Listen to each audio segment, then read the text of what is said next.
Hello guys, welcome back to my channel. आज गणेश चतुर्थी है। So happy Ganesh Chaturthi to all my viewers, all my subscriber. Today I am talking about a product, skin care product and anti-aging night cream.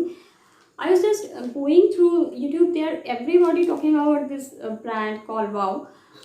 So I was very curious कि इतने सारे लोग इसके बारे में बात कर रहे हैं, तो वाकई में दिस प्रोडक्ट इज़ वर्क और नॉट, या फिर मार्केटिंग स्ट्रेटजी के इतने सारे कंपनी, इतने सारे यूट्यूबर्स के पास ये प्रोडक्ट भेज रहे हैं, तो they are just giving good reviews. So ये मेरी पर्सनल एक्सपीरियंस है। मैंने ये प्रोडक्ट, मतलब जो wow anti aging night cream है, तो ये प्रोडक्ट मैंने परचेज़ की थी और कुछ दिन मैंने इसकी यूज़ की थी, और मैं आज आपके पास, मतलब ये पर्सनल एक्सपीरियंस में आपके साथ मैं शेयर करना चाहती हूँ। तो so I personally wanted to share my personal experience about this product, and to be very honest I will definitely say that it's not one of the best night cream. So इसके pros और cons क्या क्या है, मैं इसके बारे में detail इस प्रोडक्ट के बारे में मैं बताऊंगी। बट वीडियो में जाने से पहले अगर आप मेरे चैनल में नए हैं तो मेरे चैनल को कर देना सब्सक्राइब, एंड अगर मेरी वीडियो आपको पसंद आए, मेरी बोलने का तरीका आपको पसंद आए, तो वीडियो के एंड में लाइक ज़रूर कर देना। एंड मुझे फेसबुक एंड इंस्टाग्राम, मेरी फेसबुक पेज और इंस्टाग्राम में मुझे फॉलो करना ना भूलें। उसकी लिंक मैं अपनी डिस्क्रिप्शन बॉक्स में मैं मेंशन कर दूँगी। So let's get started.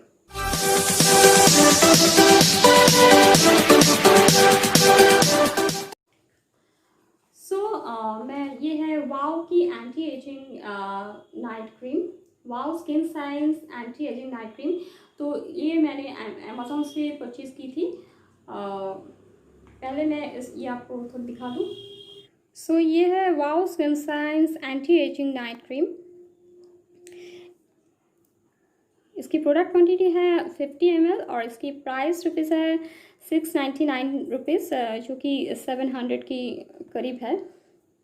तो आप ये देख सकते हैं कि मैंने ये 2019 में मैंने इसको परचेज़ की थी, और अभी तो 2020 चल रहे हैं। सो इसकी जो मेन इंग्रेडिएंट्स है वो है aloe juice, shea butter, olive oil, hyaluronic acid and hyaluronic acid या फिर रेटिनॉल। ये सभी एंटी एजिंग क्रीम में होना चाहिए क्योंकि ये बहुत ही ज़्यादा इम्पॉर्टेंट इंग्रेडिएंट्स है। और इसकी जो सबसे अच्छी बात है, no paraben and no mineral oil, आप देख सकते हैं। सो ये वाव ब्रांड की एक काफ़ी एक अच्छी बात है कि वाव ब्रांड की जो सभी प्रोडक्ट है वो सभी में पैराबेन्स एंड मिनरल ऑयल्स नहीं होते हैं। सो ये आप इसकी आउटर पैटर्न आप देख सकती है, सिल्वर कलर की एक कार्डबोर्ड पैकेजिंग में आते हैं। काफ़ी लग्जरियस पैकेजिंग है इसकी, और इसकी जो इनर बॉक्सिंग के अंदर है वो भी मैं दिखाती हूँ। एक कांच की जार में आते हैं। Looks very attractive and luxurious. यहाँ पर भी मेंशन किया है no paraben, no mineral oil, और यहाँ पर इसकी क्यूआर कोड भी है जो कि ऑथेंटिकेशन प्रूव होते हैं। सो ये मैंने तो परचेज़ की थी। पैकेजिंग वाइज ये 100 में से 100% मैं इसको दूंगी, क्योंकि कांच की जार है तो क्रीम इसमें बहुत ही ज़्यादा अच्छा होता है कि प्लास्टिक से कांच की जार में अगर क्रीम रखा हो। और इसकी जो क्रीम डिस्पेंसिंग स्टाइल है वो काफ़ी इनोवेटिव है। इसमें एक पंप ट्यूब होते हैं जिसमें इसको थोड़ी प्रेस करते हैं तो ये क्रीम निकलते हैं। उसी गैस ठीक तरह से नहीं आ रहे हैं, बट ये देखिए। हाँ, तो इसकी क्वालिटी भी मैं आपको दिखा दूँ।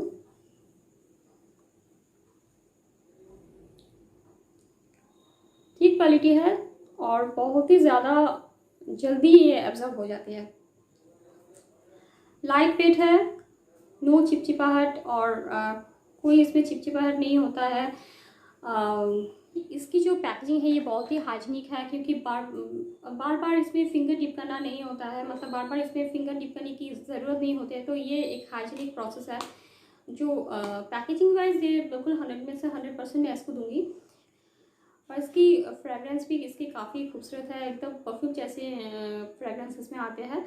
और मेरे ख्याल से जो सिस्टम है ये बहुत ही ज़्यादा खूबसूरत है, बट लास्ट एंड तक शायद इसकी क्रीम थोड़ी बहुत रह जाती है, क्योंकि ये थोड़ी सी ओवर प्राइस्ड है। 750 ml का प्रोडक्ट है, जो कि 1.5 से 2 महीने तक चलता है, इससे ज़्यादा नहीं चलता है। और प्रोडक्ट की जो प्राइस है 700 रुपीज़, सो थोड़ी सी ओवर प्राइस्ड है, बट जो क्रीम की texture and fragrance and all that it's very good. इसकी जो यूज़ है, before going to sleep apply वाओ skin science anti aging night cream on clean and tone face, neck and deep decolletage, massage gently with finger tips, leave it on overnight. So आप इसको clean face में इसको use करना है, night में सोने से पहले इसको आप पूरी फेस में मसाज कर ले और उसके बाद इसको ओवरनाइट के लिए छोड़ दें। और इसमें जो क्या क्या इसमें होते हैं वो है, number 1, helps fill up fine lines, help boost skin elasticity, helps fade age spot and blemishes, helps evoke youthful glow, suits all skin types. So ये ऑल स्किन टाइप्स लिख तो दिया, बट यहाँ पर एक नोट भी है कि the actual result may vary from for user to user due to different in skin type, also result do not come overnight. रातों रात ओवरनाइट रखने से रातों रात आपकी ये इसकी रिजल्ट्स नहीं दिखेगी, और ये स्किन वाइज ये वैरी करता है। ये ऑल स्किन टाइप प्रोडक्ट है, बट मुझे नहीं लगता है कि ये ऑल स्किन टाइप है, क्योंकि ये जो क्रीम है ये ड्राई स्किन के लिए मुझे नहीं लगता कि जिसकी बहुत ज़्यादा ड्राई स्किन है ये उसके लिए कुछ ज़्यादा अच्छा होगा।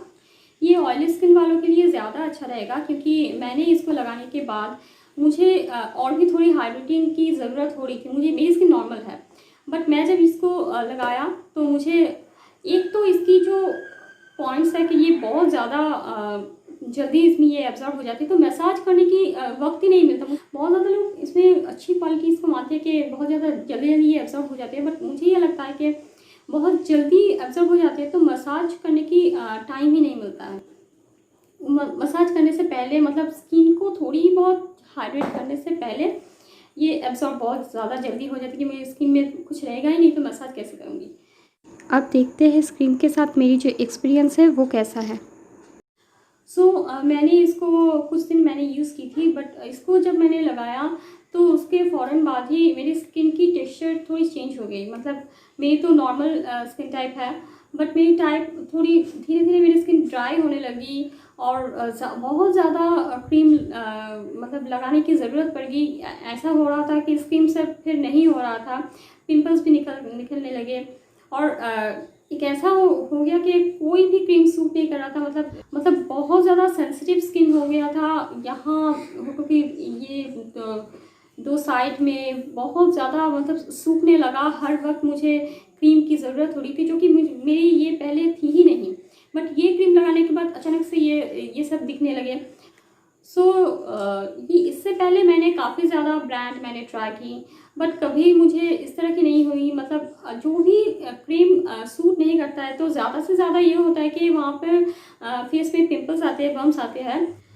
तो मैंने काफ़ी सारा ब्रांड्स इससे पहले ट्राई किया है, बट कभी मुझे इस तरह की दिखने को नहीं मिली। तो इससे पहले मुझे कभी ऐसा फील नहीं हुआ कि जब भी मैं कोई न्यू क्रीम ट्राई करने जाती हूँ तो ज़्यादा से ज़्यादा क्रीम मुझे सूट कर जाती है। अभी आप देखिए मेरे फेस पे क्लीन है, क्लियर है, मेरी यूट्यूब चैनल है तो दिखाना पड़ता है कि ये क्रीम कैसा है, वो क्रीम कैसा है। तो इसलिए मुझे काफ़ी सारा जो ब्रांड है वो ट्राई भी करना पड़ता है। बट ये एक हिम्मत भी है, क्योंकि मेरी स्किन में बहुत ज़्यादा सभी क्रीम मतलब लगभग सभी क्रीम सूट कर जाते हैं, बट मुझे नहीं पता ये क्रीम लगाने के बाद भाई अगर पिंपल्स बम्स आ जाते तो फिर भी ठीक था कि ठीक है मैं क्रीम को स्टॉप कर दिया तो ठीक हो गया। पर मेरी समझ में ये नहीं आया कि मेरी स्किन टाइप कैसे चेंज हो गई। मतलब इतनी ड्राई हो गई थी, इतनी सेंसिटिव हो गई थी कि कोई भी क्रीम मुझे सूट नहीं कर रहा था, और मॉइस्चराइज़र लगाती थी तो मतलब कोई कुछ काम ही नहीं आ रहा था कि मॉइस्चराइज़र लगाऊं तो फिर भी नहीं हो रहा था। मतलब फिर मुझे बोरोलिन लगा कर इतना मतलब एकदम चिपचिपाहट टाइप कुछ क्रीम लगानी, मतलब क्रीम से तो हो ही नहीं रही थी, कोई भी क्रीम से मुझे कुछ नहीं हो रही थी, हाइड्रेशन एकदम ही नहीं हो रही थी। तो ना तो वो विंटर थी, मैं मेंशन करना चाहती हूँ वो कोई विंटर सीजन नहीं थी कि मेरी स्किन इतनी ज़्यादा सूखने लगी थी, इतनी ज़्यादा ड्राई होने लगी थी। बट फिर भी क्यों इतना ज़्यादा हुआ, फिर तो डर लगने लगा और मुझे कि मेरी स्किन टाइप शायद चेंज हो गई है, मुझे ऐसा लगने लगा था। बट कुछ दिन बाद धीरे धीरे जब मेरी स्किन सुधरने लगी, फिर मेरी स्किन नॉर्मल आ गई। अभी तो मानसून चल रहा है, तो नाइट में जब मैं सोती हूँ तो कभी कभी नाइट क्रीम, बिना नाइट क्रीम की भी मैं सो जाती हूँ, तो इतना ही भी कोई दिक्कत नहीं आती है। तो मुझे नहीं पता कि ये क्रीम लगाने के बाद मेरे साथ ये ऐसा क्यों हुआ। मैं ये तो नहीं कह सकती कि सभी की हाल इसी टाइप की है, सभी को ये लगाने के बाद ये हाल हुआ है, इसलिए मैं इस क्रीम को बैड तो नहीं कह सकती। बट ये क्रीम लगाने के बाद कुछ इसी तरह की एक्सपीरियंस मुझे हुई थी, और उसके बाद मैंने काफ़ी ज़्यादा मैंने रिसर्च की, तो देखी कि बहुत सारे लोगों के साथ भी ये हो चुकी है। तो ये क्रीम लगाने के बाद अगर किसी को भी इस तरह की प्रॉब्लम हुई है तो वो मुझे कमेंट करना कि किस किस को मेरी जैसी एक्सपीरियंस हुई है। तो इस क्रीम को मैं ऐसे बैड नहीं कह सकती, बट मेरी टू बी वेरी ऑनेस्ट मुझे ये क्रीम इतनी ज़्यादा अच्छी नहीं लगी, और मैं इसको उसके बाद मैं इसको लगाना बंद कर दिया। क्यों, तो कि आप देख रहे हैं कि ये 2019 का है और अभी 2020 चल रहा है, तो 1 साल से मुझे ये क्रीम मेरे पड़ा हुआ है, यूज़ नहीं किया है मैंने इसको, क्योंकि मेरी स्किन पूरी तरह से ये लगाने के बाद तो ख़राब हो गई थी, तो मुझे इतनी ज़्यादा हिम्मत नहीं थी कि मैं इस क्रीम को मैंने दोबारा मैं ट्राई करूँ। सो प्रोज में से इसकी packaging, fragrance, ingredients, consistency, everything is good, hygienic है, पैराबेन मिनरल सॉल्ट फ्री है, ट्रैवल फ्रेंडली है। एंड इसकी कॉन्स है, ये ड्राई स्किन के लिए नहीं है, थोड़ी सी ओवर प्राइस्ड है, स्किन हाइड्रेट पूरी तरह से नहीं करता है, and all skin type cream नहीं है, and for too much quickly absorb, massage ठीक तरह से नहीं होता। ये थी आज की रिव्यू। अगर मेरी ये वीडियो आप लोगों को पसंद आए तो इस वीडियो को लाइक ज़रूर करना एंड कमेंट में बिलो, और हिट द बेल, और ताकि आपको हर नोटिफिकेशन मिलती रहे जब भी मैं वीडियो अपलोड करूँ। So guys, bye.